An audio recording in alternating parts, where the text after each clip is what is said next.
Hi, this is Brad from Pro Wrestling Junkies, and today we have yet another guest from the planet Earth. I think you're starting to see a pattern. You've seen him in Beyond, IWA Mid-South, GCW, and Resolute, where he actually won the 2020 Shane Smalls Memorial Cup trophy. And on September 5th, you'll see him for Revive Pro wrestling in their main event against James Bandy for the Revive Pro Championship. On the 12th, you'll see him wrestling for Flophouse Wrestling somewhere in Indianapolis. And then on the 17th of September for Great South Wrestling, he'll be wrestling in their first anniversary show.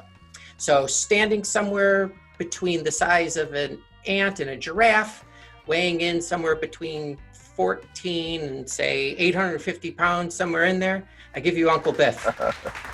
Hey, how are you? Thank you, man. Thanks for having me. Oh, my pleasure. I was happy to get you. Are you in Tennessee?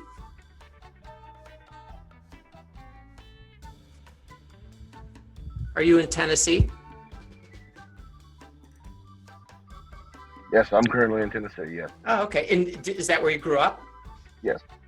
So where did you first get hooked on wrestling? Yeah, I grew up here my whole entire life. Oh, okay. And where did you get into wrestling for the first time? I'm sorry, there's a delay. Fine. Oh, okay. When I got into wrestling the first time, let's see, I was around 10 or 11. I caught an episode of Livewire, and they were airing reruns of Iron Man match and all that. It caught my attention. Congrats to Sonny on that one. Sonny got my attention, Yeah. and I just kept watching wrestling. There we go. And so after 10, 11 years old, when did you decide like, oh, I want to pursue this? Oh man, like any kid during that time, late 90s, early 2000s, I was doing backyard wrestling. So we found a local show that came to town, slide our way onto the show. This is pre-internet days. So yeah, of course. Yeah, like this is like early 2000s, 2003 when I broke in. Yeah, slide our way into the business. Got exposed real quick, but they had mercy on us and gave us a sanctuary to train in. Oh, okay. And it was crazy. So that's where you began your training? Yeah. I was like 16 years old, going on 17. And so when you got there for your first day of training, did you think you were ready and then didn't expect what they put you through? What were your expectations going in? Oh man, expectations. Like I remember where we lied our way onto the show and stuff, and we were still training, and they had a show like a spot show in like around Cookville and where else? Like Winslick, Salina, all those little places here in Tennessee, and we got on that show, and they let my buddy, who was more athletic, he was more athletically gifted than I was at the time. I was just a weird, awkward, fat kid. I had to work for all my agility. So I got put to managing and doing just golfer stuff. And he got put in the ring so early. It was early 2000s Carney wrestling, so it was a different time, different experience. And he was having his first few matches, and I was training at the facility, and it was just a weird ride.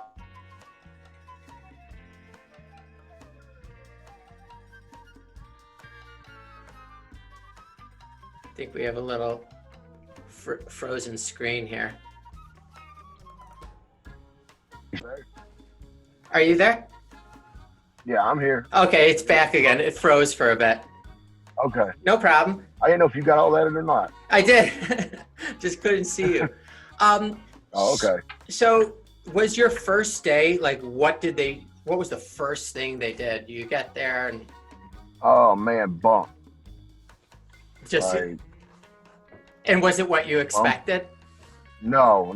Like, not even like during that time when like Tough Enough was airing on TV.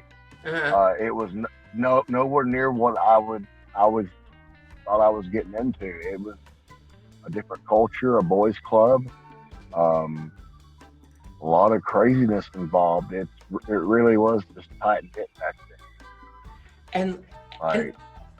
and so, so you've been around for a while now. What do you Yeah. like? What do you consider like paying dues, like in the Oh business coming man, up? honestly, just and this is stuff that I still practice personally. Just being available, Hmm. um, being a good talent, being a good professional talent. Be there when you're supposed to be. Show up, do your job. Um, then when it's time to clock out, have your fun, whatever. Uh, I would still say, setting the ring up. Uh, learn that. Learn what you're playing in. That's your stage. You don't know what you're working on, and that just leaves room for error to get hurt. That's my advice. Just to always keep those eyes and ears open. You're always learning from somebody, some form. Everybody shakes hands differently. That's the phrase that I got from Carrie Awful, and I'll keep beating into the ground. Let's hear it. So So, is are you like constantly in pain? Not you specific, like wrestlers. uh, Is it something you just learn to deal with? honestly, yes. Like, not to divulge too much of my Yeah, personal life. Yeah, yeah, sure. you're in constant pain. Um, especially just from my experience. This is all I know. All I know. I didn't get a backup plan for education. I really took the risk on wrestling and applying my craft at 17, 16, 17. And doing this my whole life. And now I look at it and, I'm 34 now. And I'm like, wow, I don't see me doing this forever. But I need to come up with an exit plan. Yeah, I need to have seriously. at least a little bit of retirement. So, yeah. So Um, when did I you? hurt. So, yeah, it's go And ahead. is that generally like I'm sorry, go ahead. for most professional wrestlers? Is that like you live a life of some pain? Is that common? Yeah, yeah, you gotta. It's the law of equivalent exchange. It's like what you want to do, and you want to go in and succeed. Yeah, there's ways to be safe about it, but the bump still hurts. Like it's not fun. Um, I took one last Friday. It was just a regular slap drop kick, and the bump scarred me so much it hurt me. It hurt worse than the second time I took on the concrete from Oh crawling. God. So like that one little, yeah, those bumps still hurt, and all of us that even do it, even on a weekend deal, yeah, they hurt too. Like it Yeah. Oh my gosh. So is wrestling still fun for you after 20 years? yes, and wrestling has always been part of the cliche. Like it's been the driving force of action in my life. It's one of the things that saved me from a very tough childhood. Yeah. I'll leave it at that. Okay, I've heard that a lot. And yeah, go ahead, it's fine. Like I always define my life as comedic tragedy. So that's just how I see my life. But I'm also a lover of theater arts. Oh, So okay. yeah, yeah. I know a guy looks like me from Tennessee, like nobody, like yeah. But anyway, um, yeah, So the physicality of first, yeah. so you have a pretty like well-established character. When do you start thinking about that, about your character? But Uncle Biff, is a character. I've always been called Biff as a child. Hmm. It's been a nickname. I got it from my temper and my attitude, and he's just a bully. Um, but anyway, when it was about 4 or 5 years ago, I was dating this well-known tag team's aunt, Okay. and we were all close. I spent a lot of time up there, a relation. And they started calling me Uncle Biff, and the boys in the back started calling me Uncle. Everybody else started and it just built and grew. And down that White Cat, about 4 years ago, and I was done with wrestling at that point, and I didn't want to do anything else with it. I was making pretty good money in the real world, and then I got the itch. She wanted to get the business and wanted me to work with her and train her, and that's what I did. And then we fell in love, which makes things messy. I bet. But anyways, she suggested I would do stuff in my eyes, and then there was another gentleman named Jerry Flint. Jerry also has input on this. I get just an input from everybody that was really useful for jokes or like things I wouldn't do. I bet you wouldn't wear makeup and just go out there and project this larger than life.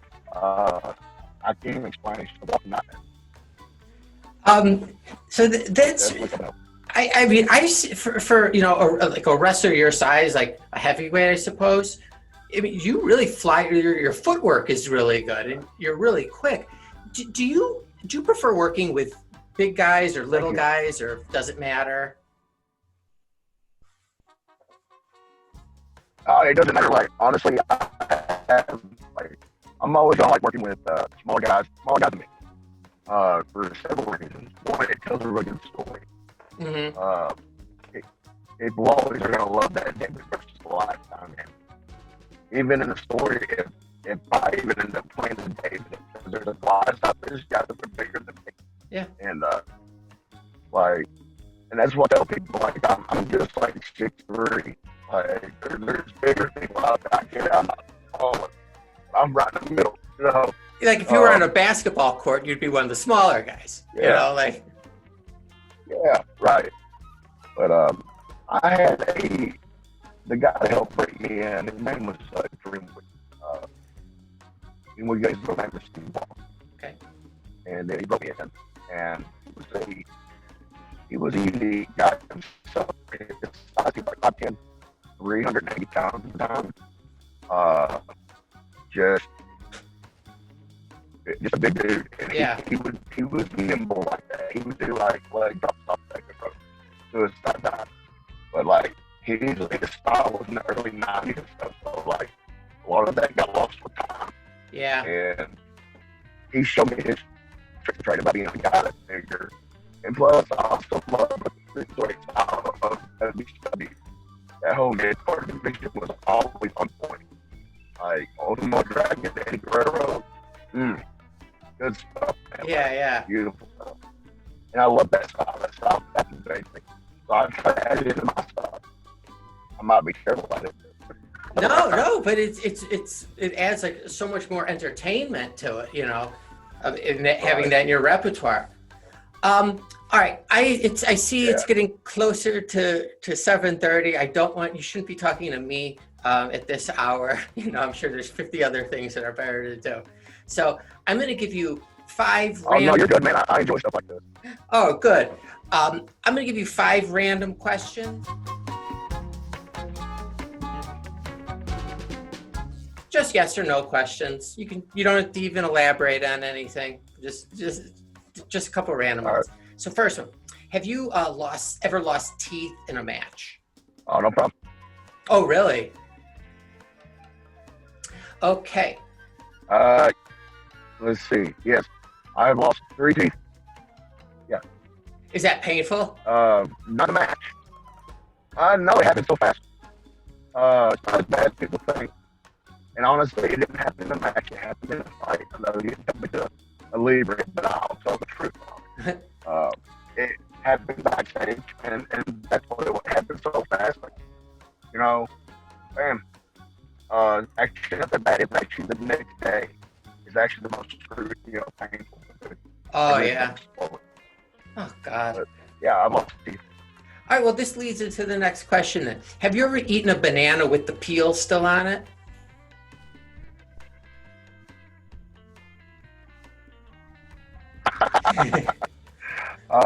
I have to say no. Okay, neither have I. Have you ever wrestled someone that you disliked? Yes, I have, and it just you gotta be professional. There's people out there that are not going to be your friend. You got to do business with them. Yeah. So it is what it is. Okay, got another one for you. Would you pull a $5 bill out of a urinal?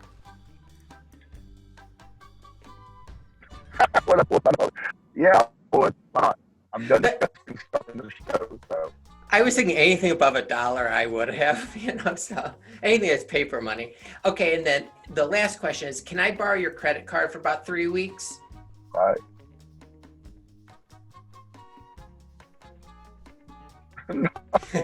Okay, all right, there we go. All right, so Uncle Byff is going to be performing on September 5th at Revive Pro, again in the main event against James Bandy for the championship. You'll see him on the 12th at Flophouse Wrestling somewhere in Indianapolis. And then on the 17th, Great South Wrestling, he'll be wrestling in their first anniversary show. Did I miss anything for the month of September? No. Also, every Wednesday night, Baltimore, Tennessee, they have net wrestling down there. And right now, you'll catch me weekly down there.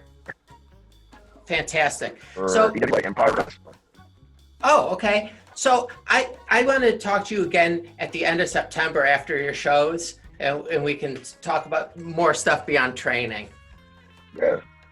All right, Byff, thank you so much. I really appreciate you coming on. No problem, no problem. It was, and I will definitely be in touch.